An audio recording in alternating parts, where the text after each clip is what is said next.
നമസ്കാരം, BMC news live കൊച്ചിയിലേക്ക് സ്വാഗതം. ഈ വാർത്തകൾ നിങ്ങൾക്കായി അവതരിപ്പിക്കുന്നത് Cochin Kalabhavan Angamaly franchise, powered by ഹീലക് Thottakkattukara, Josh mall Mookkannoor, cleanser, BMC film production and Nazrath Vilas.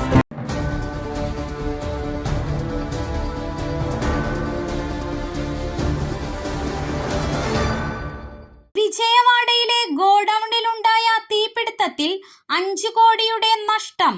ആന്ധ്രാപ്രദേശിലെ വിജയവാഡയിലെ ഗോഡൌണിൽ വ്യാഴാഴ്ച തീപിടുത്തത്തിൽ വൻ നാശനഷ്ടമെന്ന് അധികൃതർ. സംഭവത്തെക്കുറിച്ച് മുന്നറിയിപ്പ് ലഭിച്ചയുടൻ നിരവധി അഗ്നിശമന സേനാ യൂണിറ്റുകൾ സ്ഥലത്തെത്തി തീ നിയന്ത്രണ വിധേയമാക്കിയെങ്കിലും 5 കോടിയോളം നഷ്ടം സംഭവിച്ചിട്ടുണ്ടാകാമെന്നാണ് റിപ്പോർട്ട്.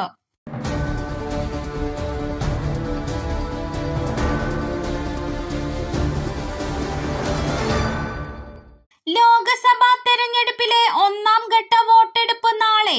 ഇനി നിശബ്ദ പ്രചരണം. രാജ്യം നാളെ ലോക്സഭാ തെരഞ്ഞെടുപ്പിന്റെ ആദ്യഘട്ട വോട്ടെടുപ്പിലേക്ക് കടക്കുകയാണ്. 102 ലോക്സഭാ മണ്ഡലങ്ങളിലാണ് നാളെ വോട്ടെടുപ്പ് നടക്കുക. ഈ ഘട്ടത്തിലാണ് തമിഴ്നാട് ഉൾപ്പെട്ടിരിക്കുന്നത്. 21 സംസ്ഥാനങ്ങളിലും കേന്ദ്രഭരണ പ്രദേശങ്ങളിലുമാണ് ആദ്യഘട്ടത്തിൽ വോട്ടെടുപ്പ്. 1625 സ്ഥാനാർത്ഥികളാണ് ആദ്യഘട്ടത്തിൽ ജനവിധി തേടുന്നത്. തമിഴ്നാട്ടിലെ 39 സീറ്റുകളിലും ഒറ്റഘട്ടമായി വോട്ടെടുപ്പ് പൂർത്തിയാകും. രാജസ്ഥാനിൽ 12 സീറ്റുകളിലും, UP-യിൽ 8-ലും, ബീഹാറിൽ 4-ലും, ബംഗാളിൽ 3 സീറ്റുകളിലും ആദ്യഘട്ടത്തിൽ വോട്ടെടുപ്പ് നടക്കും.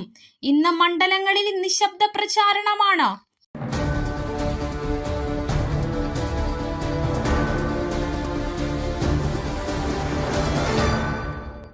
വെടിവെപ്പിന് പിന്നിലുള്ളവരെ കണ്ടെത്തി ശക്തമായ നടപടി സ്വീകരിക്കും. ട്രക്കുകൾക്ക് നേരെ വെടിയുതിർത്ത സംഭവത്തിൽ അക്രമികൾക്കെതിരെ ശക്തമായ നടപടി സ്വീകരിക്കുമെന്ന് മണിപ്പൂർ മുഖ്യമന്ത്രി N ബീരൻ സിംഗ് ബുധനാഴ്ച പറഞ്ഞു. ഇംഫാൽ വെസ്റ്റിലെ തമ്പൽ ഷാങ്ലെനിൽ BJPയുടെ പ്രകടന പത്രിക പുറത്തിറക്കുന്ന ചടങ്ങിനോടനുബന്ധിച്ച് മാധ്യമങ്ങളെ അഭിസംബോധന ചെയ്തുകൊണ്ട് അദ്ദേഹം പറഞ്ഞു, ഹൈവേകളിലോ സംസ്ഥാനത്തിന്റെ മറ്റേതെങ്കിലും ഭാഗങ്ങളിലോ സർക്കാർ ഇത്തരം പ്രാകൃത പ്രവർത്തനങ്ങൾ അനുവദിക്കില്ല, അദ്ദേഹം വ്യക്തമാക്കി.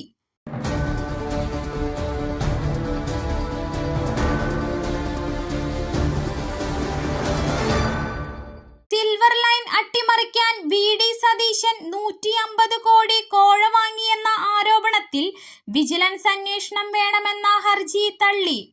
സിൽവർ ലൈൻ പദ്ധതി അട്ടിമറിക്കാൻ പ്രതിപക്ഷ നേതാവ് VD സതീശൻ 150 കോടി കോഴ വാങ്ങിയെന്ന ആരോപണം വിജിലൻസ് അന്വേഷിക്കണമെന്ന ഹർജി കോടതി തള്ളി.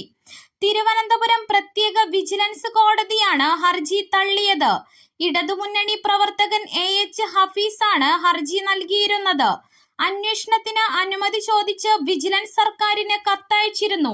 ഇക്കാര്യത്തിൽ മറുപടി ലഭിച്ചില്ലെന്ന് വിജിലൻസ് കഴിഞ്ഞ തവണ കേസ് പരിഗണിച്ചപ്പോൾ കോടതിയെ അറിയിച്ചിരുന്നു.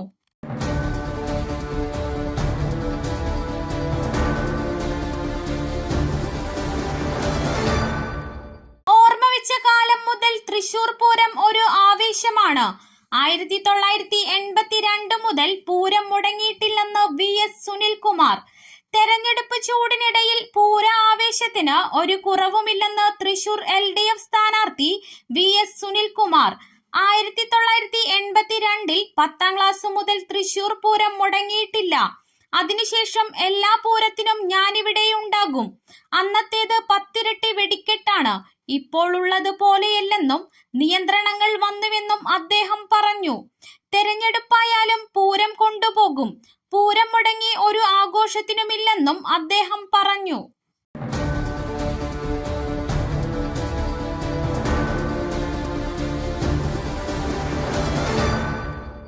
KK ശൈലജയ്ക്കെതിരായ സൈബർ അധിക്ഷേപം, പ്രവാസി മലയാളിക്കെതിരെ കേസ്. വടകര LDF സ്ഥാനാർത്ഥി KK ശൈലജയ്ക്കെതിരായ സൈബർ അധിക്ഷേപത്തിൽ പ്രവാസി മലയാളിക്കെതിരെ കേസ്.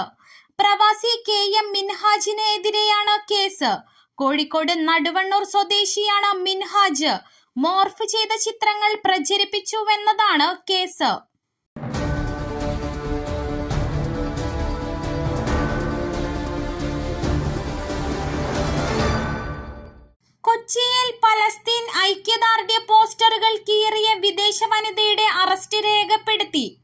കൊച്ചിയിൽ പലസ്തീൻ ഐക്യദാർഢ്യ പോസ്റ്ററുകൾ കീറിയ സംഭവത്തിൽ വിദേശ വനിതയുടെ അറസ്റ്റ് രേഖപ്പെടുത്തി. ഓസ്ട്രേലിയൻ വംശജരായ 2 സ്ത്രീകൾക്കെതിരെയാണ് കൊച്ചി പോലീസ് കേസെടുത്തത്. ഇവർക്കെതിരെ മതസ്പർദ്ധ വളർത്തുന്നതിനെതിരെയായ IPC 153 വകുപ്പ് പ്രകാരമാണ് കേസെടുത്തത്.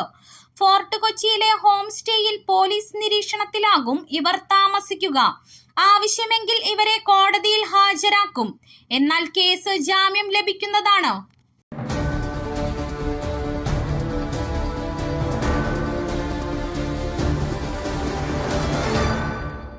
ആദർശമുള്ള നേതാവ്, പാർട്ടിയോട് വലിയ കടപ്പാട്.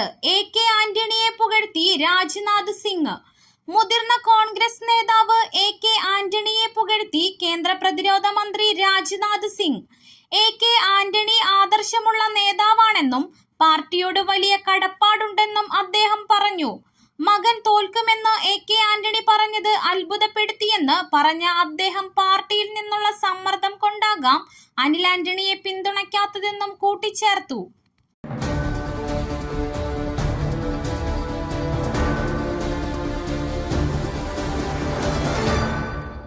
ആശങ്കയൊഴിയുന്നു. UAE-യിൽ മഴ പൂർണ്ണമായി മാറി. UAE-യിൽ ആശങ്കയൊഴിയുന്ന മഴ പൂർണ്ണമായി മാറി. നഗരത്തിലെ വേട്ടക്കെട്ടുകൾ നീക്കാൻ നടപടികൾ പുരോഗമിക്കുകയാണ്. ദുബായ് എയർപോർട്ടിന്റെ 1ാമത്തെ ടെർമിനൽ ഭാഗികമായി തുറന്നു. 75 വർഷത്തിനിടയിലെ റെക്കോർഡ് മഴയാണ് UAE-യിൽ കഴിഞ്ഞ ദിവസങ്ങളിൽ ലഭിച്ചത്. ഇന്നലെ മുഴുവൻ കാലാവസ്ഥ മാറി ആകാശം തെളിഞ്ഞു.